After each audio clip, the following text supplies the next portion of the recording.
मेरे लिए विकास तब मैं मानता यदि मैं यह देखता कि हमारे क्षेत्र अंतर्गत विद्यालयों में एक गुणवत्तापूर्ण शिक्षा का माहौल बना हुआ है। हम तब मानते यदि हमारे प्रखंड कार्यालय में, विद्यापति नगर और सरायरंजन में अंचल कार्यालय या प्रखंड कार्यालय या अन्य जितने भी जन सामान्य के जीवन से जुड़े कार्यालय हैं, वहाँ सहजतापूर्वक लोगों के कार्य को निष्पादित किया जाता, बिना पैरवी के, बिना पैसा के। उस फ्रंट पर तो लोग लगातार परेशान हैं। आज पिछले 15 वर्ष से हमारे आदरणीय से आपके माध्यम से मैं एक सवाल पूछना चाहता हूँ। आज बेगूसराय में, पूर्णिया में, मोतिहारी में, मुजफ्फरपुर में, बिहार के कई इलाकों में लघु उद्योगों की स्थापना की गई। आज पूरे सरायरंजन में या हमारे आदरणीय केंद्रीय मंत्री से भी सवाल होना चाहिए कि हमारे पूरे उजियारपुर में या समस्तीपुर में कोई बता दें यहाँ कि समस्तीपुर में किसी कोने में एक सुई लगाने का उद्योग लगा क्या। मैं सिर्फ सरायरंजन की बात नहीं कर रहा हूँ, लेकिन हाँ, सरायरंजन की बात इसलिए करूंगा क्योंकि जब आप कहते हैं सर्वाधिक विकास तो उसके कुछ मापदंड होने चाहिए।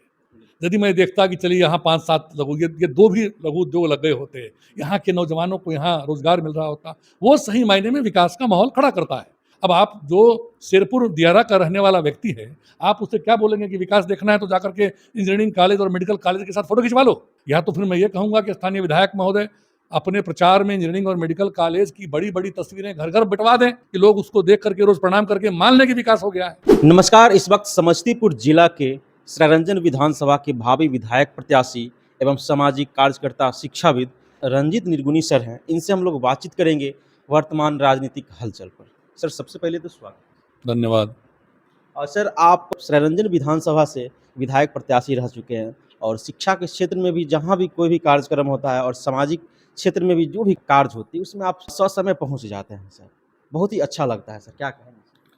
देखिए, 2010 से ये 25 आ गया, तो 16 वर्षों से हमने अपने जीवन में तय किया कि समाज के विभिन्न पहलू, चाहे वो शिक्षा हो, कृषि हो, जल संचय हो, स्वास्थ्य हो, जितना एक सीमित दायरे में हमसे संभव होगा बतौर इंडिविजुअल, वो करने का निर्णय हमने लिया। तो 2011 से 16 हम जिला पार्षद रहे। इसी मध्य 2015 में हम भाजपा के प्रत्याशी भी रहे।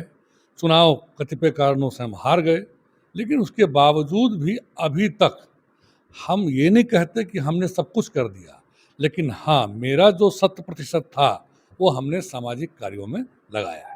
सर, जितने भी राजनीतिक से जुड़े हुए हैं प्रत्याशी, सभी लोग अपने अपने क्षेत्र में, जैसे राजनीतिक से जुड़े हैं तो राजनीतिक के क्षेत्र में कार्य करना चाहते हैं या आगे आना चाहते हैं, लेकिन आपको देख रहे हैं सर, सामाजिक क्षेत्र में हो, कोई भी कार्य या कृषि में हो या शिक्षा के साथ हो, सभी जगह एक मोटिवेशन के रूप में आप आते हैं सर और अच्छे कार्य भी देख रहे हैं सर। तो आप इस तरह की प्रेरणा कैसे और कहाँ से लाते हैं? देखिए, सबसे पहली बात तो एक समझ बनानी पड़ेगी लोगों के बीच, और वो बननी भी चाहिए, जैसा भी आपने कहा। और ये सबसे बड़ी त्रुटि है राजनीति को समझने में। अभी सामाजिक कार्य को लोगों ने अलग कर दिया, राजनीतिक कार्य को लोगों ने अलग कर दिया। तो मेरा क्वेश्चन ये है कि राजनीति कोई अलग इंडस्ट्री तो उद्योग तो नहीं है। ये अलग बात है कि आज की सच्चाई है कि राजनीति मोटे तौर पर एक उद्योग बन चुका है। लेकिन ये उद्योग यदि बना है तो इसमें जितने दोषी नेता वृंद हैं उतनी ही थोड़ी लापरवाही लोगों की भी है। कि आप सीधा कहते हैं भाई, जैसा भी आप कह रहे हैं कि आप खेती की बातें युवाओं से करते हैं, आप शिक्षा की बातें करते हैं, आप स्वास्थ्य की बातें करते हैं, तो ज़रा मुझे बता दीजिए इन चीज़ों को हम हटा दें तो राजनीति में बात करें क्या, है कि नहीं? तो ये तो अंतः चेतना की आवाज़ होती है कि यदि मैं कहता हूँ कि मैं जनप्रतिनिधि हूँ, तो यह मेरा न्यूनतम दायित्व है कि जन से जुड़े जो दैनंदिन मुद्दे हैं मैं उस पर चिंतन करूं, उस पर पहल करूं, और जो मेरी समझ है मैं लोगों से साझा करूं। लोगों की जो दिक्कतें हैं डे टू डे लाइफ की, उसमें यथासंभव जो मैं उनकी सहायता कर सकता हूं वो करूं। अब सीधे आते हैं सर चुनावी मुद्दे पर। सर, इस बार बिहार विधानसभा 2025 का मात्र 2 से 3 महीने बचे हुए हैं। क्या मुद्दा रहेगी सर इस बार आप? देखिए, हमने, यदि आप चुनाव की बात कर रहे हैं तो हमने अपने लिए तय किया है कि हम सरायरंजन विधानसभा क्षेत्र से इस दफ़े चुनाव लड़ेंगे। और जाहिर सी बात है कि मुद्दा होगा शिक्षा व्यवस्था में सुधार, मुद्दा होगा शुद्ध पेयजल की जो है उपलब्धि, मुद्दा होगा किसानों के लिए बीज से बाजार तक एक सहयोगी बनना, मुद्दा होगा स्वास्थ्य व्यवस्था कैसे लोगों को अच्छे से मिल सके, मुद्दा होगा कि रोज रोज जो आज ब्लॉक से लेकर के जिला के जितने भी मोटे तौर पर कार्यालय हैं, कहीं भी पदाधिकारीगण बिना पैरवी के, बिना पैसे के जल्दी काम करते दिखाई नहीं पड़ते। इस संस्कृति को बदलना भी अपने आप में एक बड़ा मुद्दा होगा। कुल मिलाकर जनता के दैनंदिन जीवन से जुड़े मुद्दे जो होंगे वही हमारे चुनाव लड़ने के बड़े मुद्दे होंगे। सर, वो कौन सी पार्टी होंगी जिनसे आप चुनाव लड़ेंगे? इससे पहले तो आप भाजपा से लड़े थे सर, इस बार भी भाजपा से ही लड़ेंगे? देखिए, ये सवाल आना बहुत लाजमी है और ये सवाल सभी तरफ से लोग कर रहे हैं। हम लोगों ने अपनी पार्टी को बाकायदा इस बार नहीं, पिछले बार भी कहा, लेकिन यहाँ देखा यह जाता है कि बार बार एनडीए गठबंधन से एक ही दल और एक ही प्रत्याशी चुनाव लड़ाए जा रहे हैं। और दूसरी बात यह है कि वहाँ एक सेट टोला हो गया है, टोली बन गया है लोगों का, और वो लोग पूरे विधानसभा में अपने हिसाब से यहाँ के क्रियाकलापों को संचालित करते हैं, जिसको लेकर के जन सामान्य में एक असंतोष की भावना साफ साफ दिखाई पड़ती है। तो हमने ये सारी बातों से अपने नेतृत्व को अवगत कराया है। हमें पूर्ण उम्मीद है कि नेतृत्व इस पर विचार करेगी और कोई बहुत बड़ी बात नहीं होगी कि यहाँ भी प्रत्याशी को बदलने पर नेतृत्व विचार करे। सर, सरायरंजन विधानसभा में पिछले 5, 10, 15 वर्ष जो नेता रहे हैं, उनकी कार्यशैली, उनकी विकास पे कितने सहमत हैं? देखिए, मेरी अवधारणा है कि कोई भी नेता, दुनिया का कोई भी नेता होगा, अपने कितने भी कार्यकाल उसके हो जाएंगे, जनता की सभी समस्याओं का समाधान नहीं कर सकता है।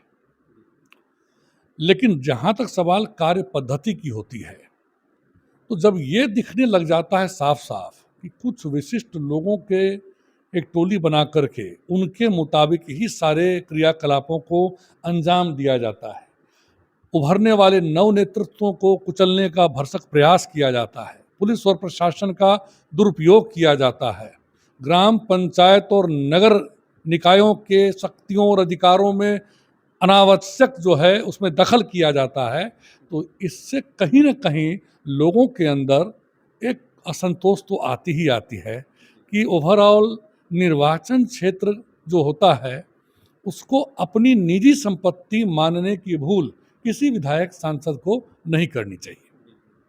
सर, शिक्षा के क्षेत्र में और स्वास्थ्य की जिस तरह से आप बात किए, सरायरंजन क्षेत्र में तो देख रहे हैं कि मेडिकल कॉलेज, इंजीनियरिंग कॉलेज, ये सारी सुविधा दी गई है। जो पटना में जो दिया जाता है, वो सुविधा आपके सरायरंजन क्षेत्र में दिया गया है। देखिए, यहाँ पर भी स्पष्टता की आवश्यकता है, क्योंकि बीते 2 चुनाव से सिर्फ मेडिकल कॉलेज की बात आ रही है, इंजीनियरिंग कॉलेज की बात आ रही है, तो वहाँ पर एक स्पष्टता जन सामान्य को आपके चैनल के माध्यम से देना चाहता हूँ।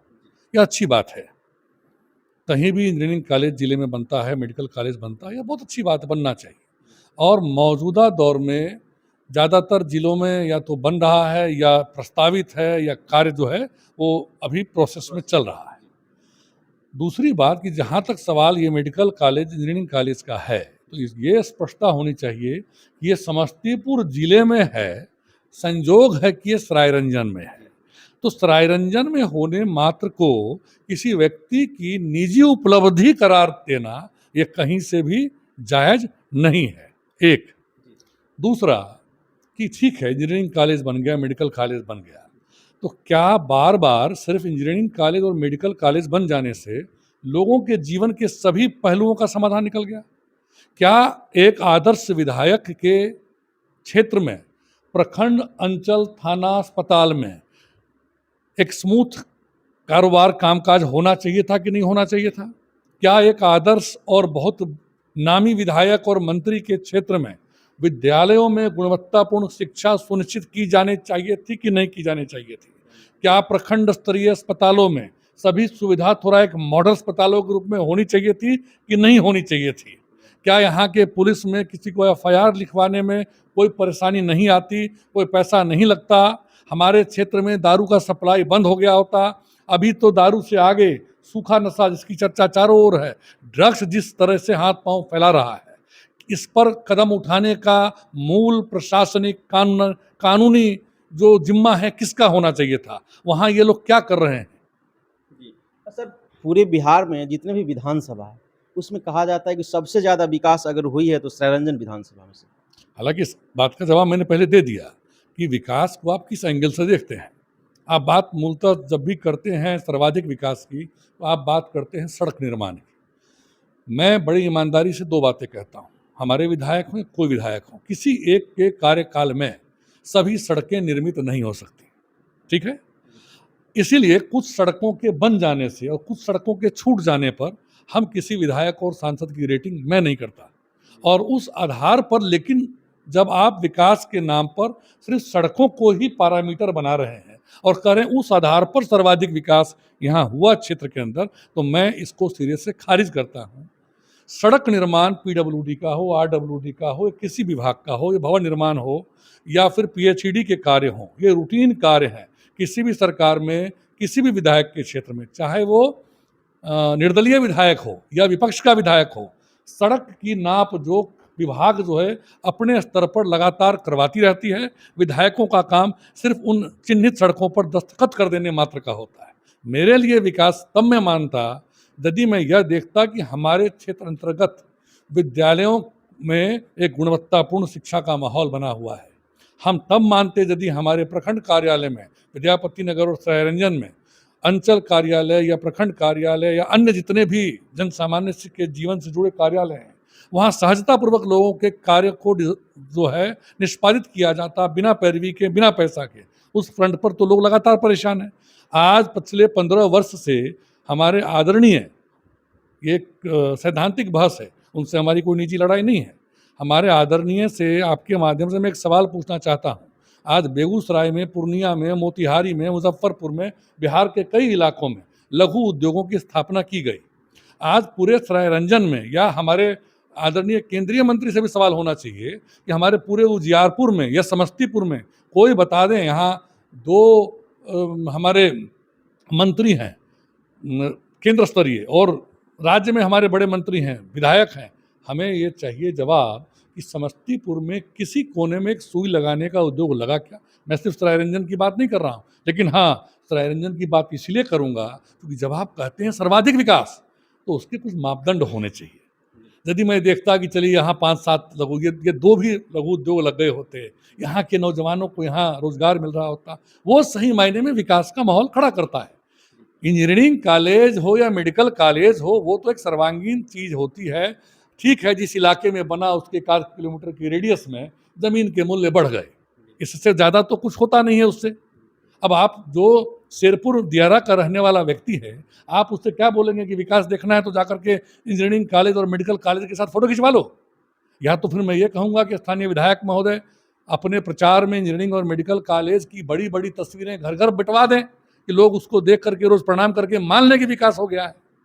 और फिर मैं कह रहा हूँ, मैं उतना ही बोलता हूँ जितना मुझे लगता है कि यदि कल को मैं भी विधायक बनूँ तो उतना मैं कर सकूँ।